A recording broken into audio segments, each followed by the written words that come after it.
नमस्कार. पत्रकार हेमंत सुशीला श्रीराम जोशी. या दिवसामध्ये भारतीय जनता पक्षामध्ये जे एक वादळ किंवा खळबळ माजलेली आहे, तो विषय साधा सोपा नाही आणि तो विषय उकरून काढला आहे, उभा केला आहे या राज्याचे माजी मंत्री, शिवाय माजी प्रदेशाध्यक्ष आणि मूलचे चंद्रपूर जिल्ह्यातल्या मूल बल्लारशा या विधानसभा मतदारसंघाचे आमदार सुधीर मुनगंटीवार यांनी. सुधीर मुनगंटीवारांच्या विविध वक्तव्यांमुळे, आक्रमकतेमुळे विशेषतः भारतीय जनता पक्ष आणि महाआघाडीमध्ये त्यातल्या त्यात फडणवीसांच्या गोटात आणि संघ परिवारात देखील खळबळ माजली आहे. कारण सुधीर भाऊंनी आपल्या पक्षाला, महायुती सरकारला या दिवसामध्ये डोक्यावर घेतलं आहे. त्यामुळेच ती खळबळ उडाली आहे. अर्थात सुधीर मुनगंटीवार भावनेच्या भरात किंवा तोल सुटल्यामुळे, भावनेच्या भरात म्हटल्यापेक्षा या दिवसात सत्तेविना त्यांची तडफोड, चढफोड, अस्वस्थता, त्यांना आलेलं नैराश्य, त्या नैराश्यपोटी मुनगंटीवार त्या मीडियासमोर नको ते बोलून गेले. त्यांनी फक्त चंद्रपूर, भंडारा, गोंदिया आणि गडचिरोली जिल्ह्याला मंत्रिपद नाही, ही व्यथा मीडियासमोर येऊन व्यक्त केली असती तर त्याचं कौतुक झालं असतं. त्यांना सर्वच थरातून पाठिंबा मिळाला असता आणि लोकांनी थेट त्या फडणवीसांवर कदाचित आगपाखड केली असती. पण मी तुम्हाला सांगतो की केवळ नैराश्यपोटी किंवा सत्तेशिवाय राहता न येत असल्यामुळे हेच मुनगंटीवार बोलून गेले की चंद्रपूर, भंडारा, गोंदिया, गडचिरोली या चारही जिल्ह्यामध्ये मंत्रिपद नाही. पण त्या पलीकडे त्या आणखी एक वाक्य बोलून गेले की मलाही मंत्री केलेलं नाही. आणि तेथेच ते उघडे पडले, नागडे झाले. त्यांचं जे नेमकं, जी त्यांची व्यथा आहे, मनातली अस्वस्थता आहे, ते बोलून गेले आणि तेथेच मुनगंटीवार चुकले. म्हणजे तुम्हाला मंत्री केलेलं नाही म्हणून तुमची चढफड आणि तडफड आहे. जर मंत्री केलं असतं तर सारं काही, हीच सिच्युएशन, हीच आजची परिस्थिती ज्यावर मुनगंटीवार बोलतायत, टीका करतायत, त्याचं त्यांनी कौतुक केलं असतं, ती बाजू उचलून धरली असती. पण केवळ मंत्रिपद मिळालेलं नाही म्हणून ते या दिवसामध्ये थेट सभागृहात आणि सभागृहाबाहेर देखील विशेषतः फडणवीस सरकारवर, भारतीय जनता पक्षावर आणि देवेंद्र फडणवीसांवर उघड टीका करत आहेत, जी त्यांच्या हातून घडलेली मोठी चूक आहे, ज्याची मोठी किंमत त्यांना मोजावी लागणार आहे. अगदी साधं गणित आहे.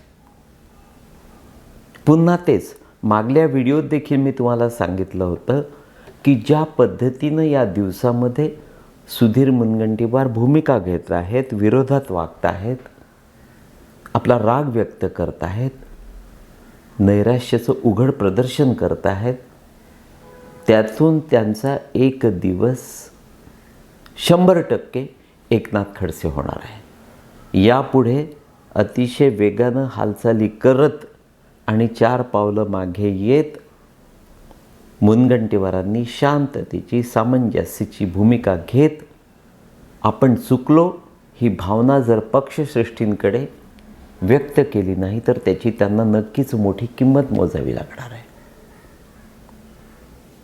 जे एकनाथ खडसेंनी एकेकाळी केलं तेच आज मुनगंटीवार करत आहेत.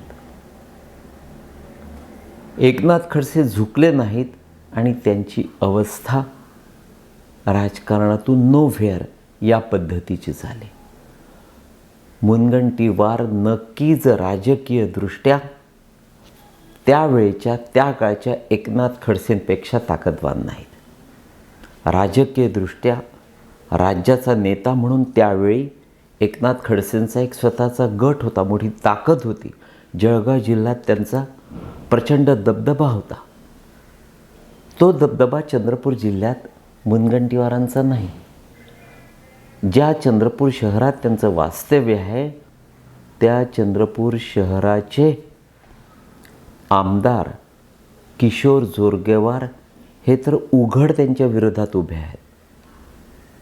बंटी भांगडिया नावाचे दुसरे आमदार त्यांच्या म्हणजेच मुनगंटीवारांच्या अनेक भानगडी कुरापती शोधून काढत आहेत.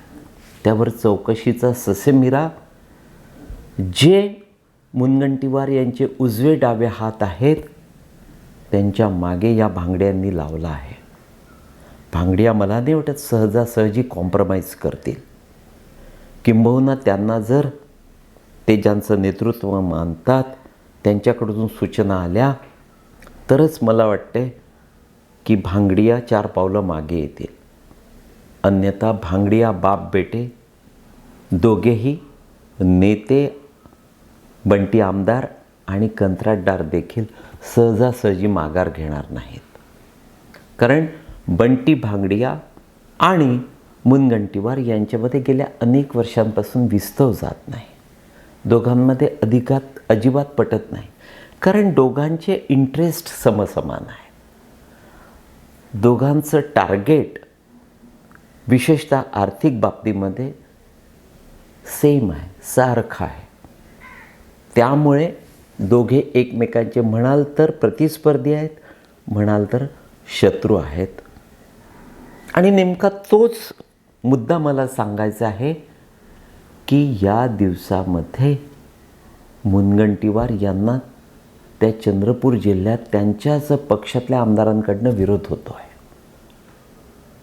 माजी मंत्री आणि माजी खासदार ज्यांना 2019च्या लोकसभा निवडणुकीमध्ये पराभूत करण्यासाठी याच मुनगंटीवारांनी मोठी आणि महत्त्वाची भूमिका बजावली होती.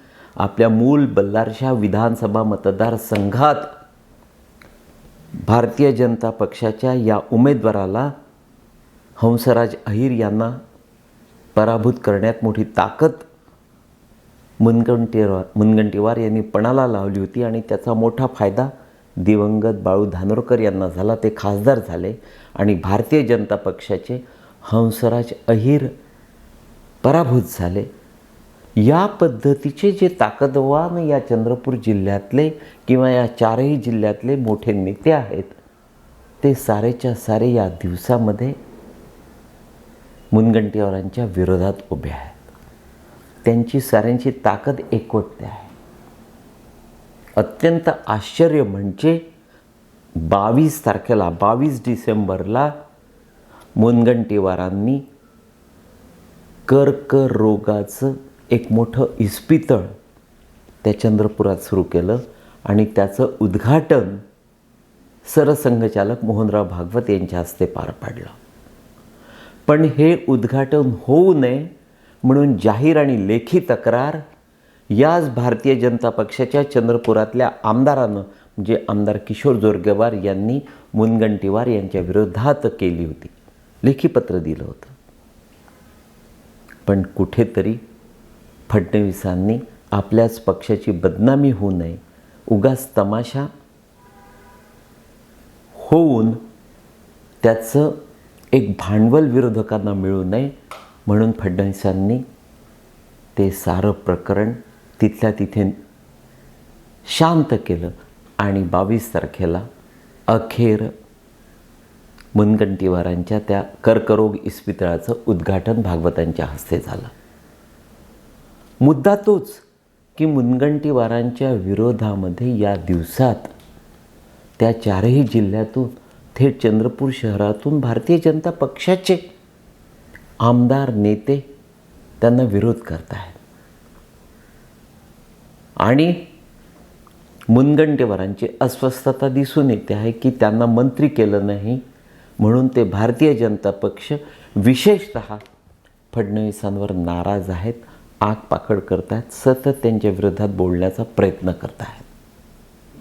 आता मित्रांनो, पुन्हा तेच मुद्दा अतिशय महत्त्वाचा खडसे पद्धतीचा, की भारतीय जनता पक्ष आणि या पक्षाचं या राज्यातलं नेतृत्व करणारे देवेंद्र फडणवीस हे दोघेही आंडू पांडू गांडू नाहीत.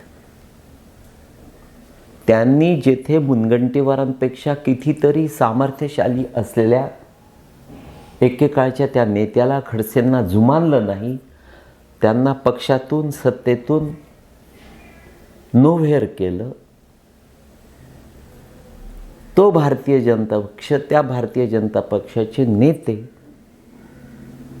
आणि देवेंद्र फडणवीस मुनगंटीवार यांच्या या दिवसातल्या बंडाला घाबरतील आणि त्यांना पुन्हा एकदा मंत्रिमंडळात स्थान देतील. दूर दूरपर्यंत ते घडणार नाही. त्यातून भारतीय जनता पक्ष अमुक एखाद्यानं जर पक्षाला आणि नेत्याला डोक्यावर घेतलं तर पक्ष आणि नेता घाबरतो, हा मेसेज राज्यात जाईल आणि भारतीय जनता पक्षाचे इतरही काही नाराज नेते किंवा ज्यांना सत्ता पाहिजे आहे ते 100% मुनगंटीवार पद्धतीनं बंडखोरी करतील, पक्षाला नेत्याला डोक्यावर घेतील आणि आपल्याला जे हवं ते पदरात पाडून घेतील. पण ते घडणार नाही. मुनगंटीवार चुकले आहेत, त्यांची वेळ चुकली आहे. त्यांची रागावण्याची, पक्षाला आणि नेत्याला डोक्यावर घेण्याची पद्धत पूर्णतः चुकली आहे. मोठी चूक त्यांच्या हातून घडली आहे.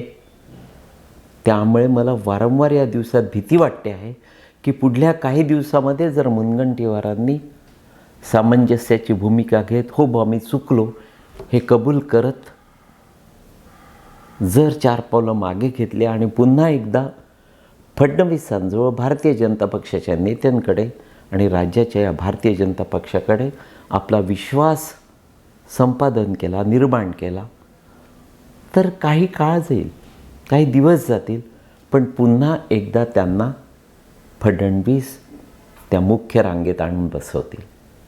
अन्यथा मुनगंटीवारांचा देखील एक दिवस खडसे होईल, ही काळ्या दगडावरची रेख आहे. मित्रांनो, मुनगंटीवारांविषयीचे मुद्दे केवळ या एका भागात संपणारे नाहीत. काही खळबळजनक मुद्दे आणि त्या संदर्भातली माझी माहिती पुन्हा पुढल्या व्हिडिओमध्ये तुम्ही ऐकायला हवी. मुनगंटीवार चुकले आहेत. मीडियाने TRPसाठी त्यांना उचकवलं आणि आपल्याला फारच मीडियानं डोक्यावर घेतलं, आपण अत्यंत लोकमान्य, लोकप्रिय आहोत, या चुकीच्या भावनेतून ते बोलत सुटले आणि तेथेच मुनगंटीवारांचा तोल सुटला. तेवढेच मित्रांनो, नमस्कार.